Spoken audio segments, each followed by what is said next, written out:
Bu xonadonga kelin bo'lib tushganimga endigina 6 oy bo'ldi. Musiqa erim uzoqda. U bilan to'yimizdan keyin 3 oygina yashash nasib etdi. Ishlari orqaga ketib, katta qarzga botgachib, chetga chiqib ishlab kelmasam bo'lmaydi. Sen onam va akam bilan turib tur deb yo'lga otlandi. Musiqa ketganiga ham 3 oy bo'ldi.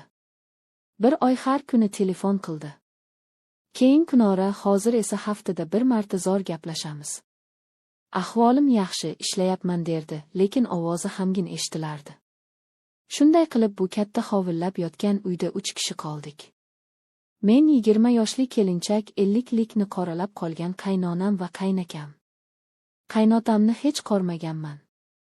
Erim aytishicha, ular 10 yil avval yurak xurujidan vafot etgan ekanlar. Qaynonam shundan beri bu katta hovliga o'zi egallik qilar. Musiqa bolalarni qattiq nazoratda ushlardi. Uyimizda mendan oldin ham kelin yashagan. Katta kelin, qaynakamning xotini. Men kelishimdan 4 oy avval u o'zini osib qo'ygan ekan. Bu haqda menga hech kim aniq bir narsa aytmagan. Musiqa to'ydan oldin sovchilar kelgandi. Kattasining baxti kunmadi. Xotini kasalmand edi. Vafot etdi deyishgandi. Bu uyga kelgach, qoni qo'shnilardan har xil gap eshitdim. Biroqlar og'zini osdi desa, boshqasi tomdan yiqilib tushgan derdi. Qaynonamdan bu haqni so'shga qoqardim. U kelinini nomini tilga olishni yoqtirmasdi. Bir marta ovqatlanib o'tirganimizda bilmay ovsinim haqida sopman. Musiqa qaynonamning yuzi birdan oqarib ketdi. Qo'lidagi qoshiqni dasturxonga sharaqlatib qo'yib, menga Musiqa sovuq tikildi. Uning nomini bu uyda boshqa tilga olma kelin jinligi bor edi. Oziga ozi qildi dedi Musiqa va o'rnidan turib ketdi. Qaynakam esa u juda boshqacha odam edi. Musiqa gavdasi polvonlarik, ammo ko'zlari doim bir nuqtaga tikilib turardi. Kamgap odam ko'pincha oshxonasiga kirib olib soatlab chiqmasdi. Lekin ba'zan uning nigohini o'zimda his qilardim. Musiqa oshxonada ovqat qilayotganimda, hovlini supurayotganimda orqamdan tikilib turganini sezardim. Ayrilib qaraganimda esa u shoshgancha ko'zini olib qochardi. Musiqa eng boshqacha jihati shunda ediki, u hali ham onasi bilan yosh boladek gaplashardi. Musiqa kechki ovqatdan keyin qaynakam onasining yoniga o'tirib olardi. Qaynonam uning boshini sapchlarini o'ynardi. Bizan esa qaynakam onasining oyoqlarini uqalab Musiqa o'tirardi. Bu holat menga juda erish tuyardi. Lekin onasi deb og'zimni oftardim. Qaynonamning menga munosabati yomon emasdi. Lekin mehr ham yo'q edi. Faqat buyruq berardi. Musiqa uni qil, buni qil. Em bilan gaplashib borganimdan keyin doim so'rardi. Musiqa pul jo'natmasmikin? Qarzlari bo'ynimizda turibdi. Kunlar o'tgani sari bu uydagi vaziyat meni tobora siqib qo'yardi. Musiqa oha mashhur kecha yarim tunda chanqab uyg'ondim. Musiqa tomog'im qurib olib yonardi. Xonamdan chiqib oshxona tomon yurdim. Odatda kechasi hamma ozonasiga kirib yotardi. Qaynonamning xonasi yonidan o'tganimda bir narsani payqadim. Uning eshigi odatda yopiq turardi. Lekin bu safar qiy ochiq qolibdi. Joyimda to'xtab qoldim. Nega eshik ochiq? Musiqa balki havosi demib ochib qolgandir. Lekin u hech qachon bunday qilmasdi. U ayol o'ta ehtiyotkor edi.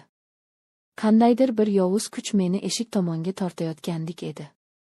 Yuragim ko'p urardi. Musiqa men sekin eshikka yaqinlashdim. Ichkaridan ovoz kelardi.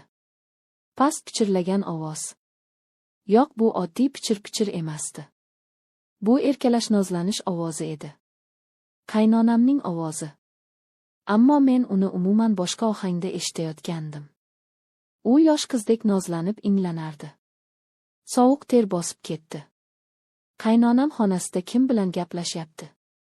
Nima bilyapti? O'zi Musiqa titrab qo'rqanimcha eshikka yaqinlashdim. O'zimni to'xtata olmadim. Ichimda nimadir qarama, Musiqa ket deb baqirardi. Lekin vujudim bo'ysunmasdi. Xonaga derazadan xira nur tushib turardi.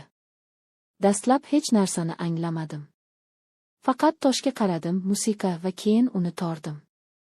Qaynonamning oppoq uzun sochlari yostiqda to'sqib yotardi. Musiqa, u yalang'och edi. Deraza nuri uning oqargan tanasini xira yoritib turardi. U yolg'iz emasdi. Musiqa, uning ustida keng baquvvat yelkalar. Bu qaynakam edi. Qotib qoldim. Ko'zlarimga ishonmadim. Nafasim boksimga tiqildi. Qorayotgan narsam shu qadar jirkanch, shu qadar dahshatli ediki, niyam uni qabul qilishdan bosh tortardi. Qaynakam onasining bag'rida, qaynonam esa uning yelkasidan mahkam quchoqlab olgandi. Oxa paytda niyamga bir fikr chaqmoqdek urildi. Katta kelin, ofsinim. U jinniga aylanmagan. Musiqa, u bekorga og'zini osmagan. U ham buni ko'rgan. Menga o'xshab yarim kechasi chiqqan va shu manzaraga guvoh bo'lgan. Bechora nima qilishini bilmagan. Balki dod solgandir. Balki qaynakamga yopishgandir. Musiqa, qo'rquvdan butun vujudim muzlab qoldi. Orqamga qanday sarilganimni bilmayman. Musiqa, oyoq ostimdagi eski yoch poli chirlab ketdi. O'sha zahoti xonadan ovoz keldi. Kim bor bu yerda? Bu qaynakamning ovozi edi. Musiqa, men qotib qolgandim. Qimirlay olmadim, ichkarida nimadir taraqladi. Kimdir shoshib o'rnidan turayotgandi. O'zimga keldim. Bor kuchim bilan orqamga o'girilib ozonam tomon yugurdim. Eshikni yopib nafasim yetmay eshikka suyanib qoldim. Yo'lakda qadam tovushlari eshitildi. Qaynakamning qadamlari.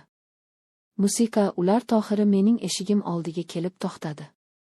Men nafas olishdan ham qoqib turardim. Eshik tirqishidan uning soyasini ko'rdim. U eshigim ortida jim turardi. Shu yerdaligimni bilardi. U ponning xichirlaganini eshitgandi. Bir daqiqa o'tdi. U go'yo men nima qilishimni kutib turgandek edi. Keyin eshik dastasini sekin ushladi. Musiqa, u eshikni ochishga harakat qilardi. Lekin men eshikni qulflab olgandim. So'ngra qaynonam keldi. Ular eshigim ortida turib olishgandi. Musiqa, ular pichir-pichir bir narsalar deyishardi. Keyin qadam tovushlari uzoqlashdi. Men esa eshikka suyangancha o'tirib qoldim. Butun vujudim qaltirardi. Men tuzoqqa tushgandim. Dahshatli tuzoqqa.